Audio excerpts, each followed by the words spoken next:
السلام عليكم ورحمة الله وبركاته صاحبة شرفت بدن la socota منصر محمد dabcan waxaa jirtay in arin aad iyo aad loo hadalhayay oo walaashan gabar Soomaaliyeed cuyuuni la yiraahdo aad loo hadalhayay baraha bulshada in badan oo idin kamidana runtii ay aad u dhowrayeen waxa arintaasi ka jira iyo jawaabta iyadu ay dabcan ka oran doonto haddaba qoraal dheer oo ay qortay walaashan cuyuuni ayaa jiray oo haddana la soo gaarsiiyay oo ay maaragtay ugu talagashay ugana hadlaysay dhibka iyo waxa meesha ka dhacay sida arki karto page-kan waa page-ka saxda ah ee aan barteeda ku leeyahay team kale oo wariyaalna warbixinta waa ay qoreen waa arki kartaan waxay tiri cuyuun qurux waxay ka hadashay muuqaalkii ayada ku saabsanaa ee sida aadka looga hayay baraha bulshada ugu horeyn marka waxay ku bilowday assalaamu calaykum ugu horeyn ilaahay ayaa mahadle oo ah cidda kaliya ee mudan mahadnaq xilliga farxadda iyo midda murugadaba sidoo kale waxaan rabaa in aan u mahad celiyo cid walba oo garab istaagtay ayay tiri waxay kaloo tilmaamtay oo ay qoraalkeeda ku tiri qoraalkan waxaan idinkugu soo qoray in aan runta idiin caddeeyo fiidiyoogii aniga igu saabsanaa ee meelaha la wareejinayay horta aniga waxaan ahay ani iyo ilaahay ayaa is ogayay tiri oo cidna maanta aragtidiisa waxba igama bedelayso ayay tiri laakiin fiidiyogaas wuxuu ahaa bay tiri sanad iyo bar ka hor hal sano iyo bar waqti ku siman waxaa jiray bay tiri wiil aan xiriir lahayn oo aan wada soconay oo aan moodayay qof raga oo qiimaha raganimo leh laakiin alle ayaa og cid walba waxa ay tahay iyo waxa u qarsan waa sax meeshaas waa ku saxan tahay markii aan muddo wada soconay bay tiri waxaan go'aansaday in aan kala harno kadib muddo ayuu idaba socday bay tiri oo uu raadinayay in xiriirkii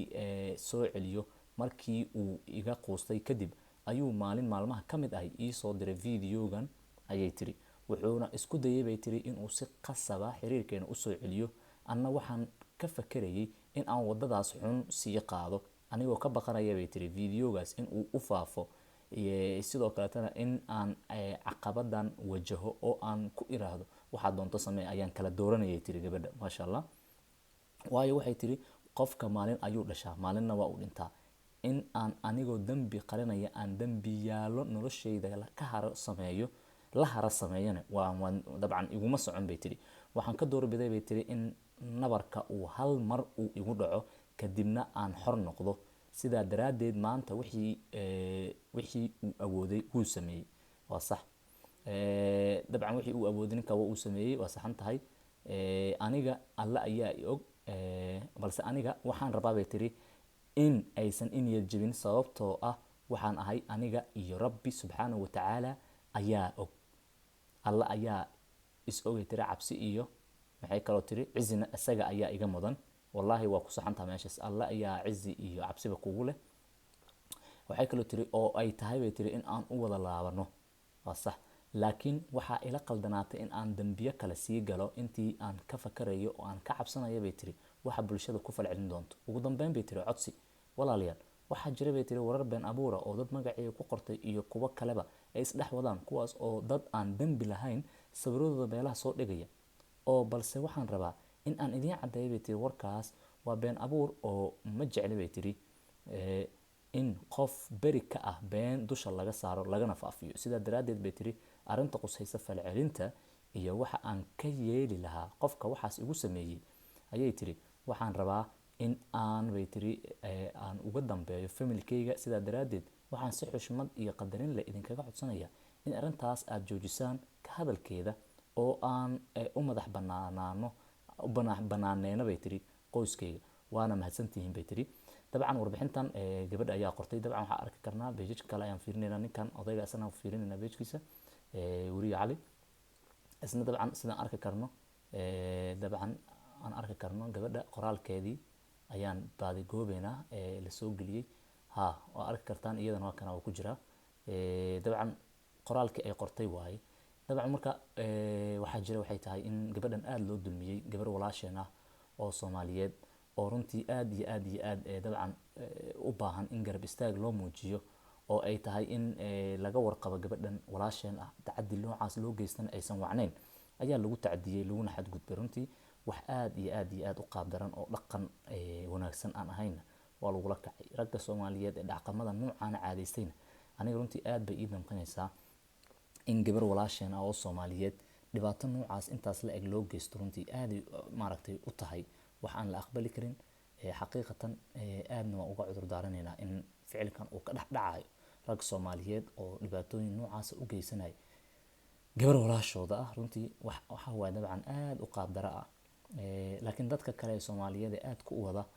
faafinaya waxaan garan waayay laba arrin midood. ma waxay doonayaan in gabadha ay dhibaato kusii jirto oo ay dhibkaas usii nuglaato, mise waxay doonayaan in gabadhu ay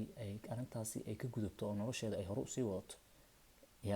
sababtoo ah qof walba waxaad arkaysaa qaar baa xitaa ciwaano tiro badan ku furtay oo dhahay heblaayaan ahay walaalo waxaas war gabadha sumcad dilina. haddii Allaheed subxaanahu wa tacaala ay gabadha dabcan sheegtay oo ay ma aragtay xitaa qaladka uu dhacay, waa adoon annagoo dhan baa bini aadan ah, dambina naga dhaca habeen iyo maalin. marka yaanan lagu xadgudbin, lagu tarax tagin gabar walaasha oo Soomaaliyeed oo dhibaato haysato.